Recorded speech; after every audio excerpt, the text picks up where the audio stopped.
गणपती बाप्पांच्या आगमनानंतर आता घरोघरी गौराई माऊलीचं आगमन झालंय। भक्तिभावाने आणि आनंदानं गौराईंचं स्वागत केलं जात आहे।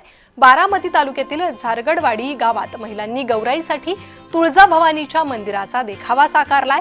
पारंपरिक पोशाखात गौराईंची सजावट करण्यात आली आहे। गणपती बाप्पा मोरयाच्या मंगलमय वातावरणात गौराई माऊलींचंही घरोघरी स्वागत होत आहे। आनंद, ऐश्वर्य आणि समृद्धीचं प्रतीक मानल्या जाणाऱ्या गौराईंची पूजा भक्तिभावानं केली जाते। याबाबतच महिलांशी संवाद साधलाय आमचे प्रतिनिधी नवनाथ बोरकर यांनी।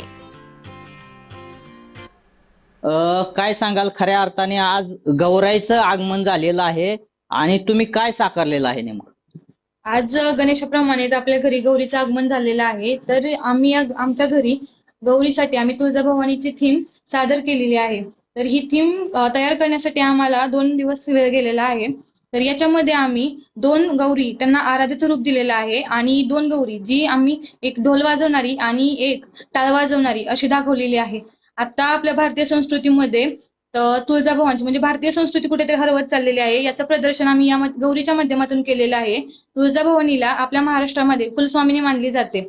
तर गौराईमध्ये आम्ही पहिल्यांदा मंदिर साकार केलं तुळजाभवानीचं। ते बनवण्यासाठी आम्ही पुष्ट्यांचा वापर केला आणि त्याच्यानंतर आम्ही तुळजाभवानीची सुबक अशी मूर्ती बनवली। ती तुळजाभवानीची मूर्ती बनवण्यासाठी पण आम्ही पुष्ट्यांचा वापर केला, काही युट्यूब चॅनल्सचा वापर केला आणि त्याच्या माध्यमातून आम्ही तुळजाभवानीची मूर्ती साकार केली। त्याच्यानंतर आम्ही गौरी आगमना दिवशी गौरी घरात आणल्या। गौरी घरात आणल्यानंतर आपल्या परंपरेप्रमाणे घरामध्ये त्या गौरींना जशी आराधनीची साडी असते त्याप्रमाणे साडी नेसवून त्यांच्या गळ्यांमध्ये कवड्याची माळ घालून हातामध्ये परडी, ही जी अंबाबाईची असते ती परडी दिलेली आहे। ती परडी बनवण्यासाठी आम्ही पुष्ट्यांचा वापर केला आणि आपल्या परंपरेप्रमाणे त्याच्यामध्ये पीठ, गहू वगैरे सगळा जोगवा भरला।